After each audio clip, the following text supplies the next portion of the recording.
सर्दी के मौसम में यूँ तो हमारा बगीचा रंग बिरंगे फूलों से सज जाता है, लेकिन इन सब फूलों में से एक फूल है जो कि बहुत नायाब और खूबसूरत है। ये है डेलिया का फूल। Hello friends, welcome to Divya's green fingers. आज की इस वीडियो में मैं डेलिया से रिलेटेड सारी की सारी एस्पेक्ट्स डिस्कस करूंगी। तो और इसके साथ साथ डेलिया के प्लांट का सिलेक्शन आप किस तरीके से करें और साथ में डेलिया में बड़े साइज का फ्लावर लेने के लिए आप क्या कर सकते हैं और डेलिया के फूल खत्म होने के बाद आप इस प्लांट को किस तरीके से प्रिजर्व कर सकते हैं, इसके बारे में मैं विस्तार से जानकारी दूंगी। तो ये सब जानने के लिए जुड़े रहिए इस वीडियो के अंत तक मेरे साथ। तो सबसे पहले बात करते हैं प्लांट के सिलेक्शन की। तो फ्रेंड्स, कई बार ऐसा होता है कि आप नर्सरी में जाते हैं, यहाँ पे डेलिया के फूल लगे होते हैं प्लांट में, आपको वो फूल बहुत ही कैची और अट्रैक्टिव लगता है, आप तुरंत उस प्लांट को खरीद लेते हैं। लेकिन यहाँ पे आप करते हैं सबसे बड़ी गलती, क्योंकि डेलिया का जो पौधा है उसमें एक प्लांट में करीबन इनिशियली अगर बड़े साइज का फूल है तो 7 या 8 फूल लगते हैं, इससे ज्यादा फूल उसमें नहीं लगते। अब आपने चूंकि ऐसा प्लांट सिलेक्ट किया है जिसमें ऑलरेडी फूल लगा हुआ है, तो इसमें मुश्किल से गुंजाइश रह जाती है कि 2-3 बड्स और हों और 2-3 फूल और लगे, और उसके बाद आपको इस पौधे को संभालना होगा साल भर अगले सीजन में फ्लावरिंग लाने के लिए। तो प्लांट सिलेक्शन के समय आप ध्यान रखिएगा कि आप ऐसा प्लांट सिलेक्ट करें जो कि बड्स पे आया हो, जिसमें बडिंग स्टार्ट होने वाली हो। ये देखिए, ये प्लांट बड़ा है तो अब इसमें होगी बडिंग स्टार्ट। तो जो बडिंग वाला प्लांट होता है, स्वस्थ पौधा होता है, तो वो प्लांट अगर आप लेंगे, ये देखिएगा इसमें बडिंग आ रही है। तो इस तरीके के पौधे में जब बर्ड्स आएंगी तो सारे के सारे फ्लावर्स को आप इंजॉय कर पाएंगे। तो प्लांट हमेशा फूल देख के सिलेक्ट ना करें, बल्कि ऐसा प्लांट सिलेक्ट करें जिसमें बडिंग हो रही हो, तो स्टेप बाय स्टेप आपको फ्लावर्स मिलेंगे और आप उस प्लांट को ज्यादा लंबे समय तक इंजॉय कर पाएंगे। वैसे नर्सरी वाले जो होते हैं वो डेलिया को 2 बैच में लगाते हैं। एक तो वो लगाते हैं सितंबर अक्टूबर में, और दूसरा डेलिया लगने का टाइम अभी दिसंबर महीने में आता है। तो वैसे अभी भी आप मार्केट में चाहें तो आपको डेलिया के प्लांट मिल जाएंगे और आप उन्हें आसानी से घर में लाकर लगा सकते हैं। अच्छा, जब आप प्लांट डेलिया का इस तरीके का लेकर आएंगे तो डेलिया के प्लांट ज्यादातर आपको पॉलीथीन बैग में मिलेंगे, और पॉलीथीन बैग ज्यादातर नर्सरी के जो होते हैं 7-8 इंच के होते हैं। तो इसके लिए जो है वो पॉट साइज बहुत इम्पोर्टेंट है। डेलिया चूंकि एक बड़ा प्लांट है और इसमें देखिए पत्तियों का साइज भी काफी बड़ा रहता है, तो इसके लिए मिनिमम आप 10 से 12 इंच का पॉट दीजिएगा। 10 से 12 इंच के पॉट में जब आप डेलिया लगाते हैं तो पत्तियां देखिए आप कितनी बेला के पत्तियां आ रही हैं भर भर के, और साथ में फ्लावर का साइज भी अच्छा मिलता है। पॉट अगर आप मिट्टी का लेते हैं तो द बेस्ट है। मिट्टी के पॉट में अच्छे से ड्रेनेज होल होने चाहिए, और नहीं तो आजकल प्लास्टिक के पॉट आसानी से मिल जाते हैं, तो प्लास्टिक के पॉट में भी डेलिया चल जाता है। बस वाटरिंग का थोड़ा सा ध्यान रखना पड़ता है। ये एक ऐसा पौधा है जिसे कि धूप भी अच्छी चाहिए, पानी भी अच्छा चाहिए और खाना पीना भी अच्छा चाहिए।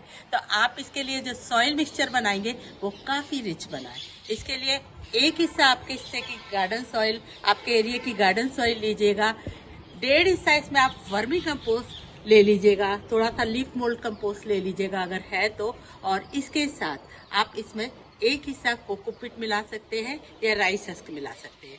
मिट्टी इसकी बहुत सॉफ्ट और वेल ड्रेनिंग होनी चाहिए। ये देखिएगा मेरे प्लांट की मिट्टी मैंने कितनी सॉफ्ट और ये वेल ड्रेनिंग है। आप हाथ घुसाएं, आराम से हाथ घुसना चाहिए। तो मिट्टी बहुत वेल ड्रेनिंग, और इन प्लांट्स में जितने भी सर्दी के पौधे होते हैं उनमें फंगस बहुत जल्दी लगती है।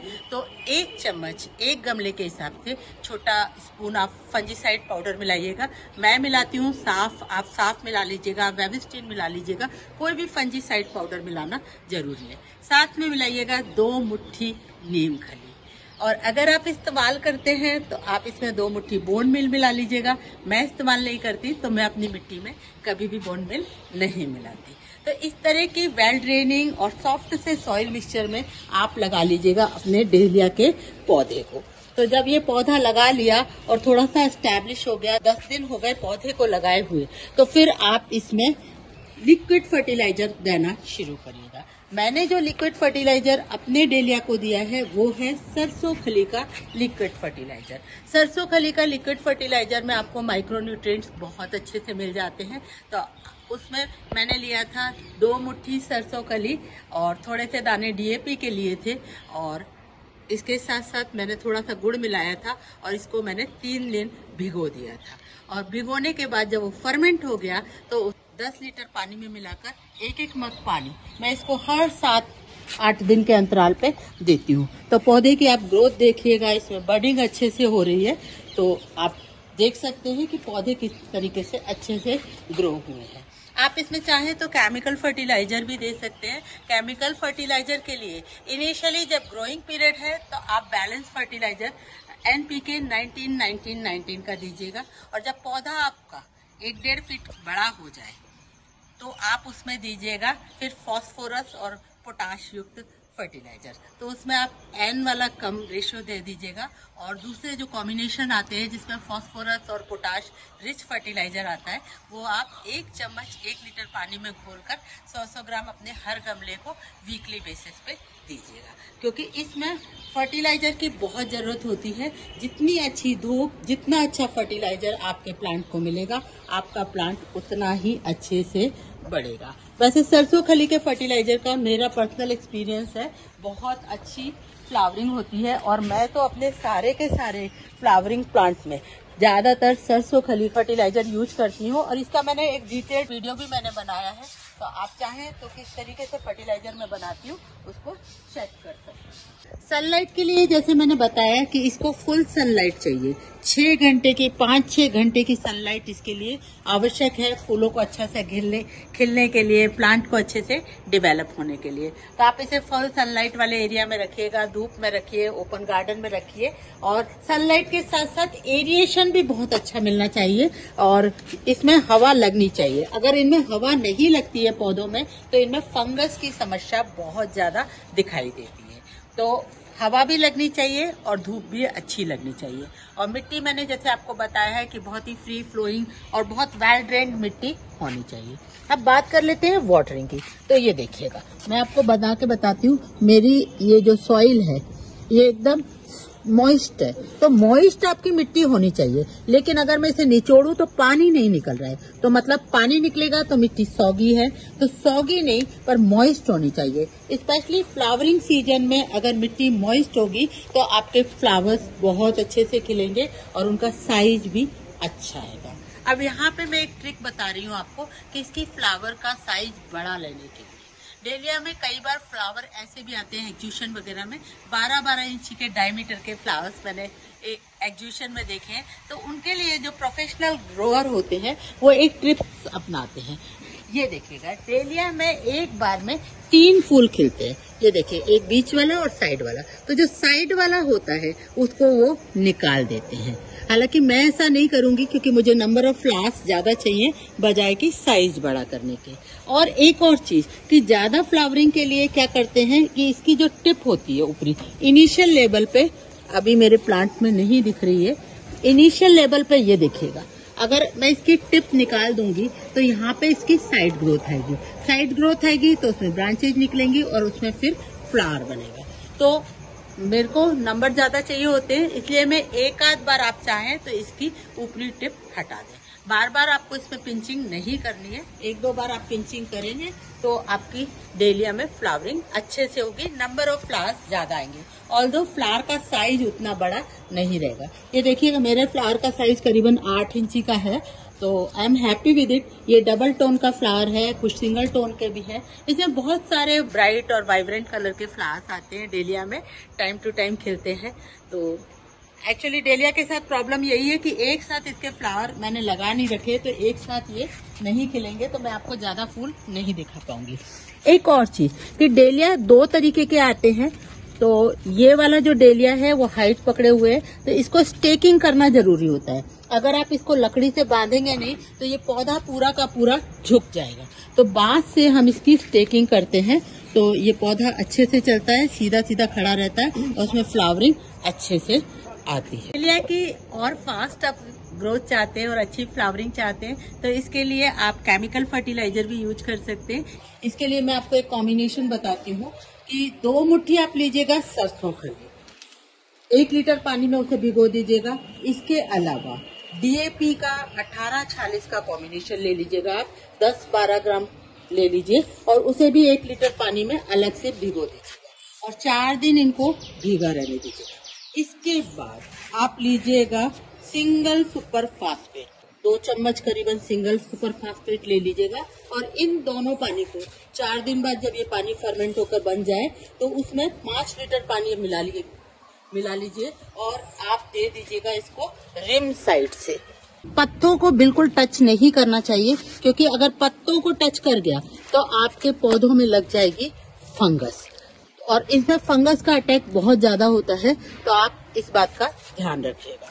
इसके अलावा और भी आप फास्ट ग्रोथ चाहते हैं तो आप ले लीजिएगा 100 ग्राम यूरिया और 200 ग्राम सरसों खली और 300 ग्राम करीबन कच्चा गोबर। इसको आप 2 लीटर पानी में गला दीजिएगा और इसको फर्मेंट होने दीजिएगा 3-4 दिन और उसके बाद इसे फर्दर 10 लीटर पानी में मिलाकर इसमें आप करीबन 100 ग्राम पानी आप दे दीजिएगा तो वो ग्रोथ बहुत अच्छी होती है। हालांकि मैं ये नहीं करती हूँ पर DAP आप इस्तेमाल कर सकते हैं। बीच बीच में मैंने भी 1-2 बार DAP इस्तेमाल की थी, करीबन 7-7, 8-8 दाने मैंने डायरेक्टली अपने गमलों में डाले थे DAP के और आप ग्रोथ देख सकते हैं और इसमें फ्लावरिंग भी आएगी। ये वीडियो जल्दी बनाने की वजह यह है कि अभी भी वक्त है कि आप डेलिया लाकर और लगा सकते हैं अपने गार्डन में और बहुत सारी फ्लावरिंग ले सकते हैं। अच्छा, पेस्ट की जहाँ तक बात है तो इसमें पेस्ट अटैक होता है, फंगस का भी अटैक होता है, तो इसके लिए जितने भी फ्लावरिंग प्लांट हैं उनमें मैं रेगुलर बेसिस पे, वीकली बेसिस पे नीम ऑयल का स्प्रे करती हूँ। तो आप डेलिया में भी अपने नीम ऑयल का स्प्रे कीजिएगा वीकली बेसिस पे। और इसके अलावा एमिडाक्लोपिड नाम की दवाई आती है, 1 चम्मच दवाई को आप 1 लीटर पानी में मिक्स कीजिएगा और उसका स्प्रे आप रेगुलर बेसिस पे करिएगा क्योंकि जितने भी फ्लावरिंग प्लांट होते हैं उनमें ये सब खतरा रहता ही है। इसमें पीछे एफिड्स लग जाते हैं, पाउडरी मिलीड्यू का अटैक भी बहुत ज्यादा इसमें आता है, तो ये सब मेरे पौधों में फिलहाल नहीं है क्योंकि मैं रेगुलर इसको ट्रीट करती रहती हूँ, तो नहीं है आपको इस तरह का अटैक, लेकिन इसमें ये समस्या आती है। तो इस समस्या से समाधान के लिए आपको दवाई का, इसमें केमिकल दवाई का स्प्रे करना ही करना पड़ता है, उससे आप नहीं छुटकारा पा सकते, तो आपके डेलिया बहुत अच्छे से चलेंगे। अच्छा, इनमें जब फ्लावरिंग स्पेंट हो जाए तो जैसे ये मेरे अभी लगाए हुए हैं अक्टूबर के फ्लावर, तो ये इनकी फ्लावरिंग अभी आएगी करीबन जनवरी एंड तक आएगी, जनवरी फरवरी में इनके फ्लावर्स पूरे स्पेंट हो जाएंगे। तो फिर उसको बचाने के लिए मैं इन पौधों को थोड़ा सा कट करके और छांव में शिफ्ट कर दूंगी क्योंकि इस पौधे को गर्मी में भी मुझे बचाना है और बरसात से भी बचाना है। ये एक बल्बस प्लांट होता है, तो गर्मी और बरसात में अगर मैंने इसे बचा लिया तो मुझे अगस्त के बाद इसमें कोई प्रॉब्लम नहीं आती, मुझे अगली बार इन पौधों को खरीदने की जरूरत नहीं पड़ेगी। तो इन्हें बचाने के लिए एक बार पूरी फ्लावरिंग हो जाएगी तो मैं थोड़ा सा कट करके इसको थोड़े शेडी एरिया में शिफ्ट कर दूंगी, तो मेरे अच्छे से डेलिया बचे रहेंगे और ये इतने फैल जाएंगे अगली बार कि मैं इनकी स्टेम कटिंग करके और बार बार अपने प्लांट दूसरे और भी ज्यादा बना सकती हूँ। हालांकि मैं प्रोफेशनल ग्रोअर नहीं हूँ तो इतनी जगह नहीं होती है, दूसरे भी पौधे लगाने होते हैं, तो मेरे लिए 8-10 प्लांट सफिशिएंट डेलिया के रहते हैं। मैं बस इतने ही लगाती हूँ, लेकिन इसे लगाया जा सकता है। तो इस बार फ्रेंड्स मैंने 10 करीबन बल्ब लगाए थे, 1-2 बल्ब मेरे खराब हुए हैं, बाकी ये कैनिया वैरायटी का पौधा है। तो आप देखिएगा कितनी अच्छी इसमें ग्रोथ पकड़ी है और कितने अच्छे इसमें फ्लावरिंग होगी। तो फ्रेंड्स, वीडियो जैसा मैंने आपको बताया जल्दी बनाने की वजह यही है कि अभी भी आप ला सकते हैं और अभी भी आप लगा सकते हैं। और डेलिया का पौधा में एक बार फूल आ जाए तो उस पौधे को आपको फेंकने की जरूरत नहीं है, आप उसे सहेजने की कोशिश कीजिएगा, क्योंकि अगर अगस्त तक आपने वो पौधा संभाल लिया तो फिर वो पौधा आपके पास रहेगा और उसमें अगले साल बल्कि और ज्यादा अच्छी फ्लावरिंग आएगी। तो फ्रेंड्स, आई होप आपको मेरा ये वीडियो पसंद आया होगा, और अगर आपको मेरा ये वीडियो पसंद आया है तो इस वीडियो को लाइक कीजिएगा, कमेंट कीजिएगा, शेयर कीजिएगा और मेरे चैनल को सब्सक्राइब कर लीजिएगा। And a big thank you for watching this video till the end. Happy gardening.